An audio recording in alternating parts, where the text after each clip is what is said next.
কি হবে যদি বিশাল সমুদ্রের মাঝখানে একটি কন্টেনারের মধ্যে আপনাকে আটকে রেখে ছেড়ে দেওয়া হয়? তাহলে কিরকম লাগবে আপনার, আর আপনি সেই মুহূর্তে কি করবেন ওই একা সমুদ্রের মধ্যেখানে? তো হ্যালো ভিউয়ার্স, আজ আপনাদের এমনই একটি সার্ভাইভাল মুভির ব্যাপারে বলবো যেখানে একটা মেয়ে হঠাৎই সমুদ্রের মধ্যেখানে একটি কন্টেনারের মধ্যে আটকা পড়ে যায়। আর সেই মেয়েটি ওই সমুদ্রের মধ্যেখানে কি করে গেল, আর সে কি শেষ পর্যন্ত সেখান থেকে সার্ভাইভ করে বেঁচে আসতে পেরেছিল, আর মেয়েটির সাথে কি কি ঘটেছিল ওই সমুদ্রের মধ্যেখানে থাকা অবস্থায়, এই সব কিছুই জানতে হলে আমাদের এই ভিডিওটি পুরো প্রথম থেকে শেষ পর্যন্ত দেখার অনুরোধ রইল।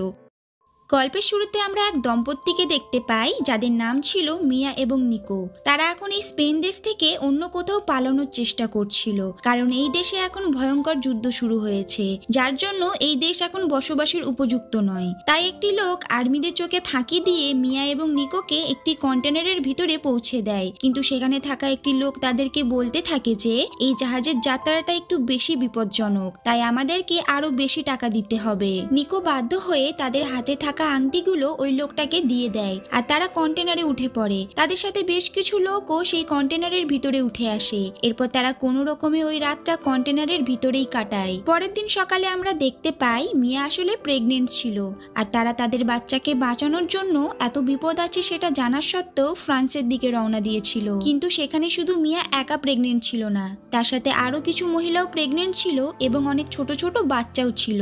এরপর আমরা দেখতে পাই হঠাৎ করে কন্টেনারের দরজা খোলার সাথে সাথে বেশ কয়েকজন লোক বাঁচার জন্য অসহায়ের মতো কন্টেনারের ভিতরে চলে আসে, যেটা দেখে কয়েকজন লোক গুলি চালিয়ে সেই লোকগুলোকে বের করতে গেলে নিকোকেও তারা কন্টেনার থেকে বের করে দেয়। এদিকে মিয়া নিকোকে হারিয়ে প্রচন্ড ভয় পেয়ে যায়, আর সে সাথে সাথে নিকোকে ফোন করে। তখন নিকো তাকে বলে, তুমি ভয় পেও না মিয়া, আমি অন্য কন্টেনারে করে যাচ্ছি, আমরা ফ্রান্সে গিয়ে আবারও এক হয়ে যাব, তুমি শুধু সাবধানে থেকো। এদিকে প্রচন্ড ভয় নিয়ে মিয়া কোনো রকমে সেই কন্টেনারে করে এগিয়ে যেতে থাকে, আর কন্টেনারের ফুটো দিয়ে তাদের ভয়াবহ শহরটাকে দেখতে থাকে।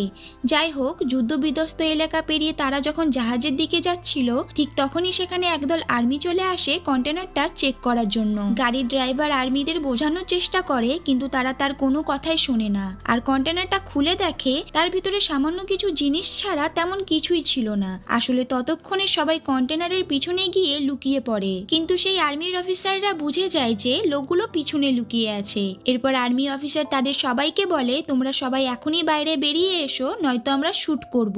এটা শুনে মিয়া কন্টেনারের উপরে থাকা একটি বক্সের উপরে উঠে পড়ে, কিন্তু বাকি লোকেরা উঠতে না পারায় তারা কন্টেনারের দরজা খুলে দেয়, আর সাথে সাথে আর্মি অফিসাররা গুলি করে তাদের সবাইকে মেরে ফেলে। মিয়া এসব দেখে প্রচন্ড ভয় পেয়ে যায়, কিন্তু সে এ যাত্রায় প্রাণে বেঁচে যায়। এরপর কন্টেনারের ভিতরে থাকা সেই মৃতদেহগুলোকে সেখান থেকে বের করা হয়, আর কন্টেনারটা জাহাজে তুলে দেওয়া হয়। মিয়া কন্টেনারের ভিতরে একা থাকায় সে খুব ভয় পেয়ে যায়, আর তার স্বামী নিকোকে সে একটা ভয়েস মেসেজ পাঠায়। আর তারপর বেশ খানিকটা পথ জার্নি করার পরে মিয়ার কন্টেনারটা জাহাজের উপরে লোড করা হয়। এরপর মিয়া তার আশেপাশে কিছু জিনিস খুঁজতে থাকে। সেখানে সে একটি মোবাইল ও ড্রিল মেশিন সহ বেশ কিছু জিনিস খুঁজে পায়। তারপর সে বেচারি সেখানে ঘুমিয়ে পড়ে, কিন্তু হঠাৎ করে তার ঘুম ভেঙে যায়, কারণ সমুদ্রের বিশাল বিশাল ঢেউর আঘাতে কন্টেনারটা ভয়ঙ্কর ভাবে দুলতে থাকে। আর মিয়া ভয়ে চিৎকার করতে থাকে, কিন্তু এতে কোনো লাভ হয় না। সমুদ্রের বড় বড় ঢেউয়ে বেচারি তার কন্টেনারটি সহ সমুদ্রে পড়ে যায়। পরের দিন সকালে মিয়ার জ্ঞান ফিরে আসলে সে দেখতে পায় তার কন্টেনারের ভিতরে জল ঢুকে গেছে।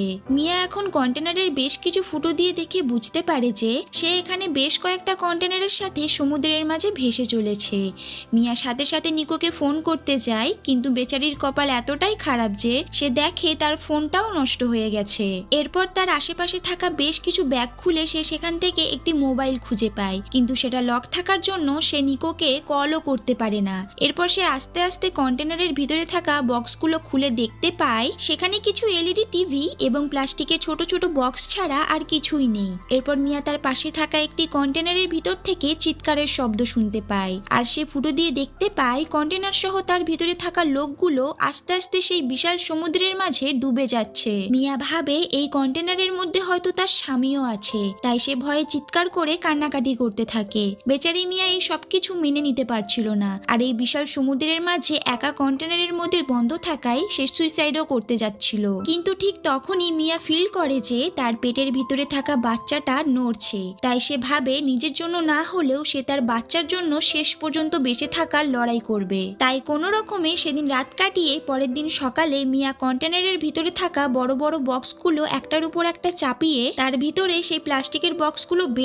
করে এবং সেই বক্সগুলো দিয়ে কন্টেনারের ভিতরে জলগুলো বাইরে ফেলতে থাকে। তারপর একটি টেপের সাহায্যে কন্টেনারের সমস্ত ফুটোগুলো বন্ধ করে দেয়। আর ঠিক তখনই সৌভাগ্যবশত মিয়ার কাছে নিকোর ফোন আসে, আর সে বলে, আমাদের এখনই কন্টেনার থেকে বের করা হয়েছে আর আমি আসছি তোমার কাছে। কিন্তু মিয়া তাকে বলে, আমি এখন জাহাজের মধ্যে নেই, আমার কন্টেনারটা জাহাজ থেকে পড়ে গেছে, কন্টেনার সহ আমি এখন মাঝ সমুদ্রে ভাসছি। এটা শুনে নিকোর মাথায় আকাশ ভেঙে পড়ে। সে মিয়াকে বলে, যেভাবেই হোক আমি তোমাকে ওখান থেকে উদ্ধার করব, তুমি নিজের বাচ্চার জন্য হলেও বেঁচে থাকার চেষ্টা করো। এই কথা বলতে না বলতেই নিকোর ফোনটা কেটে যায়। ঠিক তখনই মিয়ার পেটে ব্যথা শুরু হয়ে যায়। সে কোনো রকমে তার ব্যথা কমলে সে কিছু খাবার খেয়ে নেয়, আর এভাবেই সারাটা দিন কেটে যায়। আর সেদিন রাতে সমুদ্রের মাঝে ভয়ঙ্কর একটি ঝড় উঠে যায়। তার জন্য মিয়ার কন্টেনারটা ভয়ঙ্করভাবে দুলতে শুরু করে। এসব কিছুর মধ্যে মিয়ার আবারও পেন শুরু হয়ে যায়। সে কি করবে কিছুই বুঝতে পারছিল না, তাই সে নিজে নিজেই পুশ করতে থাকে।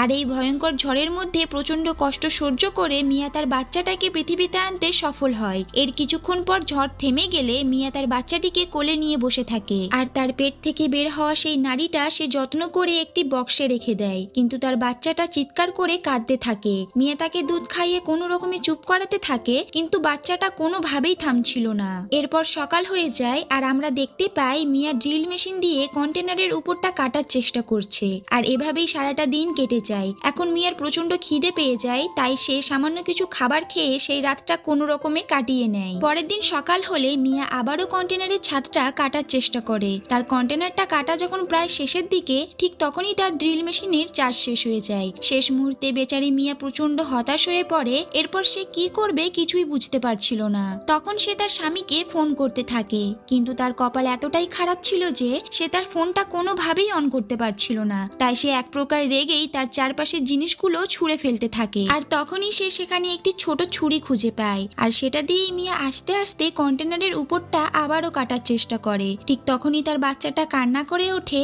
এরপর মিয়া একটি ভেজা কাপড় দিয়ে তার বাচ্চাটির শরীর মুছে দেয়। এরপর সারাটা দিন কেটে যায়, আর রাতের বেলায় মিয়ার প্রচন্ড খিদে পেয়ে যায়, কিন্তু তার কাছে খাওয়ার মতো কিছুই ছিল না। তাই মিয়া তার পেটের ভিতর থেকে বের হওয়া সেই নাড়িটাই খেয়ে ফেলে। আর তার কিছুক্ষণের মধ্যেই সেখানে একটি তিমি মাছ এসে তার কন্টেনারের মধ্যে আঘাত করতে থাকে। মিয়ার কন্টেনারটা প্রায় ডুবেই যাচ্ছিল, কিন্তু কিছুক্ষণ পর তিমিটা সেখান থেকে চলে যায়, আর তারা কোনো রকমে সেই রাতটা কাটিয়ে নেয়। পরের দিন সকালে মিয়া আবারও কন্টেনারটা কাটার চেষ্টা করে, কিন্তু তার হাতে থাকা ছুরিটা ভেঙে যায়। এসব দেখে মিয়া ভাবতে থাকে সে হয়তো আর কোনোদিন এখান থেকে বের হতে পারবে না, আর সে এখানেই আটকা পড়ে মারা যাবে। আর এভাবেই রাত হয়ে যায়। এখন মিয়া ঘুমিয়ে পড়ে। সে স্বপ্নে দেখতে পায় তার স্বামী এবং মেয়ে তার কাছে এসেছে।